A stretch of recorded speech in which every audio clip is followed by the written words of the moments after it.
the EV, I would like just to share some of my views regarding today's event. Firstly, I think there is a strong synergy between the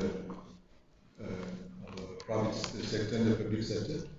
And from them, we have seen that we have so many very good ideas and suggestions that we need to work and for implementation. From my part, I would say there are tremendous opportunities, especially when you talk about the FTA with China and the SECPA with India, and also the AFC with FTA with the African continent. I think these are all the opportunities. It is up to all our stakeholders to see, to realize and make things happen for Mauritius and for the region. I think the way that in my mind, and we have done it in the past, in the 80s, Honorable Minister, I think the presence of Mauritius, today we have heard, as you say, premium brand. Like you were saying about branding of Mauritius. I think the word of Mauritius should be synonymous of branding. When people hear about Mauritius, wherever they go, wherever they stay, where you come from is Mauritius. It's a brand, Mauritius brand. That's the way we have to promote. And Honorable Minister, I think what has been happening recently, the Prime Minister yourself and going to Dubai and to the Expo and also coming back, I think the presence moving around to different destinations, countries, and showing and explaining to people, connecting people to Mauritius. Because what is the ecosystem now? Mauritius has changed after 2 years. The manufacturing industry has been working very well. There has been growth. ICT also, and the environment. We are out of the blacklist. So all these positives that we have now in Mauritius, we have to connect to people. Your presence, your colleagues, I must say that, going to India, going to China, and all these places, or to Africa, or Europe, South Africa, we had a recent mission. What I'm saying today is that we have a presence, we have EDB office, we have our people, but the presence should be high level. The high level presence in these countries connecting to the big boys. We don't need hundreds of people coming to Mauritius. We don't have all the facilities, the infrastructure to welcome them. But if you get some big boys from China, from Hong Kong, from India, and these people coming to Mauritius to work here, and we can work, of course, obviously, gateway to Africa. It's not the gateway, it's a way to Africa, the way from Mauritius to Africa. You know, when you go to the Freeport sector, logistics sector, they have been investing a lot. Be it in Port Louis, also at the airport. Tremendous investments for infrastructure. But these are buildings, we need people to come, we need value addition. And this is what we did after last week when we went to Dubai, try to get people. There's one activity that should be happening in the Freeport, is manufacturing. Now it's allowed, but not under the Freeport regime. So once we address this, because Honorable Minister, what is manufacturing? I have been in the sector a long time, over 30 years, and also President of MEXA. Manufacturing means employment of people. Employment, I mean foreign exchange, that's the main thing, and creating the other jobs around it. So once also factor very important, the investment, the funds allocated to promote these sectors. Now we're talking about Industry 4.0 or 5.0, automation, robotics, all this, all in this market, that we have to go, we have to allocate funds to promote these sectors.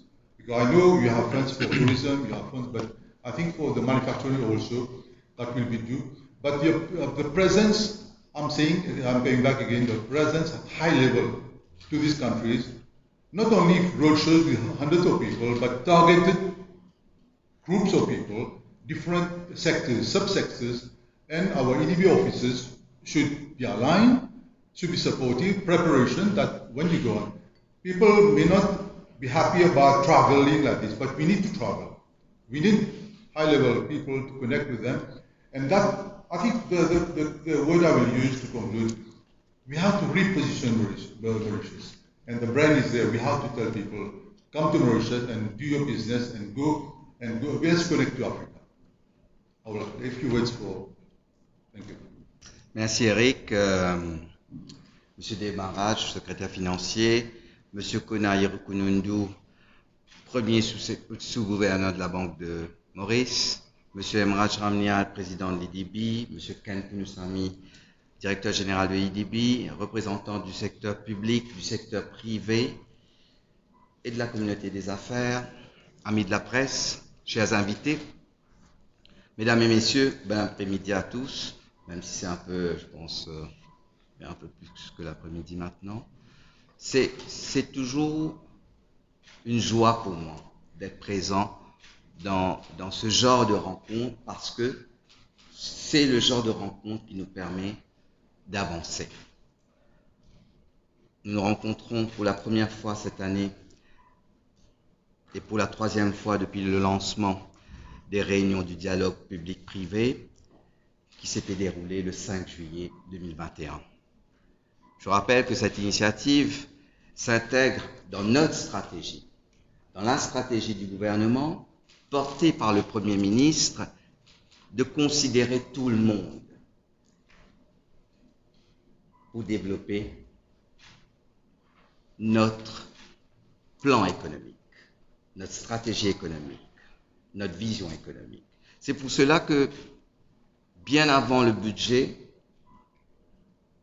je vais dire quelques semaines avant le budget, il était important pour moi de vous rencontrer, d'écouter les propositions déjà, de voir ce qui a été fait à travers toutes les commissions et aussi de commencer à intégrer ces mesures pour qu'on puisse construire le budget qui va être présenté dans quelques semaines. Je suis ici aujourd'hui parce que je voulais vous montrer ce qu'on avait dit juste après le budget de 2021-22, que je vais être présent avec vous pour préparer et finaliser le prochain budget. Je vais être présent avec les autres stakeholders pour que vraiment on puisse encore une fois intégrer chaque répartition pour qu'on puisse avoir vraiment une accélération de la reprise économique en 2022. J'ai entendu concernant l'ouverture, j'ai entendu beaucoup de mesures aujourd'hui, j'ai entendu concernant la taxation, j'ai entendu concernant les revenus, j'ai entendu concernant l'ouverture de Maurice, l'attraction des talents. J'étais heureux d'entendre de nouveau mes anciens présidents de la Chambre de commerce et d'industrie. Nous sommes ici vraiment, encore une fois, pour préparer cette accélération de la reprise. Je vais simplement, avant d'aller sur la fin de mon discours, qui est sur mon ordinateur même qui est éteinte, donc je vais... Ce qui est important pour nous, c'est réellement, comme je disais, préparer cette reprise économique, d'intégrer tout le monde et aussi de prendre en considération les challenges, ce qu'on a vécu pendant les 2 dernières années et ce qu'il y a comme, je vais dire, héritage de cette crise du Covid. 2 années où nous avons perdu 140 milliards d'euros concernant l'export of goods and services. Nous sommes passés de 197 milliards concernant l'export de biens et services à 130 milliards pour 2020 et 130 milliards environ encore en 2021. Nous sommes passés de presque 4 millions de touristes à 308 000 touristes en 2020 et 176 000 en 2021. Nous sommes passés d'une moyenne de croissance de presque 4% sur les 10 dernières années, juste avant la crise, à moins 15% en 2020 et à une légère reprise en 2021, légèrement supérieure à 4%. Mais maintenant, 2022, nous devons nous vraiment appuyer sur l'accélérateur. Tout le monde nous regarde. Les institutions internationales nous parlent. Et eux-mêmes, ils se posent des questions concernant notre reprise économique. Presque tous les pays ont rebondi avec, je vais dire, pleine puissance. Et ils sont déjà au niveau qu'ils étaient avant la crise. À Maurice, vu la profondeur de la crise, avec le secteur touristique, avec l'inclusion sur les listes grises concernant FATF et liste noire pour l'Union européenne, pour le secteur financier, deux secteurs porteurs très importants pour nos exports, l'emploi et la croissance, cela a réellement eu des dégâts concernant notre structure économique. Donc, en partant, quand je vous écoute concernant le manque de personnel, la difficulté de trouver du personnel sur le marché du travail, et ainsi de suite, pour cette reprise, je vous dis, c'est dû à la profondeur de cette crise. Cette crise économique a eu réellement un impact social. Et je le dis tout le temps, l'économie et le social est lié. C'est pour ça qu'on appelle les études socio-économiques. Ça a perturbé aussi les employés. Quand je parle avec certaines institutions internationales, certains ministres des Finances, nous constatons des mouvements au niveau des employés d'un secteur à l'autre. Nous constatons un certain découragement de certains employés par rapport à leur secteur d'activité ou à leurs entreprises. D'où l'importance pour nous maintenant de remettre, je le dis, le pays, concernant le développement économique, pour nous le gouvernement, de travailler en étroite collaboration pour réellement engranger la confiance. J'ai entendu 1 million de touristes, nous travaillons sur cette stratégie parce que le tourisme sera primordial dans la reprise économique de notre pays, mais aussi concernant le développement économique futur de notre pays. Donc, aujourd'hui, je suis heureux de vous écouter, de voir qu'on est sur la même longueur d'onde concernant vos priorités, concernant vos inquiétudes, et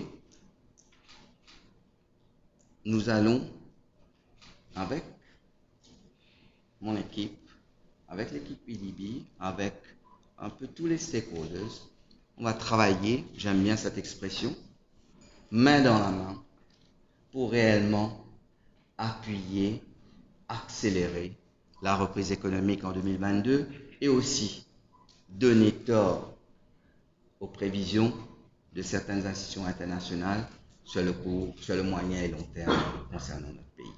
Donc là, on va aujourd'hui, si je ne me trompe pas, lancer le plateforme numérique pour accueillir toutes les propositions concernant le budget 2022-2023 et on va laisser ce plateforme travailler et recueillir les informations, les données, les notes, les mémorandums jusqu'au 31 mars.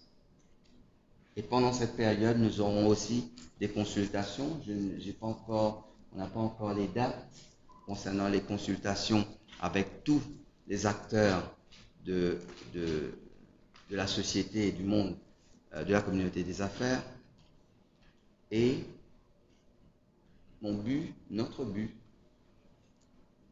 au niveau du ministère des Finances, c'est de trouver le bon arbitrage entre les dépenses et les recettes, entre les politiques et les mesures qu'on va mettre sur la table et les taxes, la politique fiscale.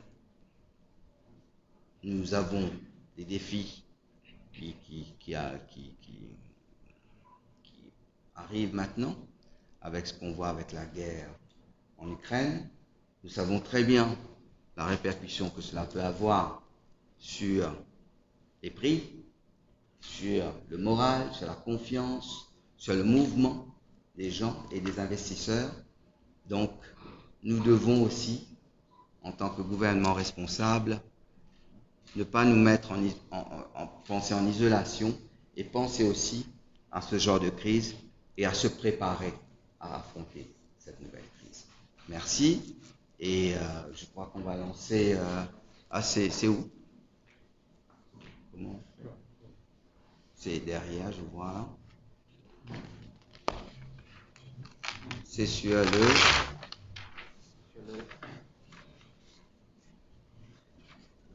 Qui va lancer?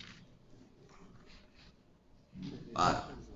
Donc on le voit déjà sur l'écran et à partir de là, on pourra y accéder et mettre et faire toutes les propositions pour le budget 2022-2023. Et je vous dis dès maintenant, moi, mon intention, c'est que nous restons avec cette plateforme, que cette plateforme demeure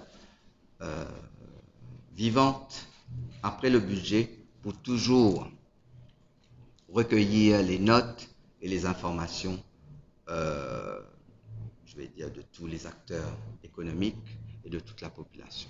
Merci.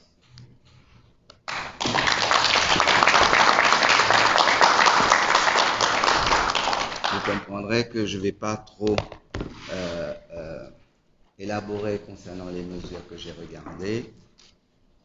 Je le dis un peu en off, j'ai vu déjà pas mal de, je vais dire, de belles choses dans ce qui a été proposé et maintenant nous allons travailler plus en profondeur encore pour voir qu'est-ce qu'on peut intégrer dans le prochain budget et vous allez continuer à travailler avec toutes les commissions pour continuer à nous enrichir de vos idées.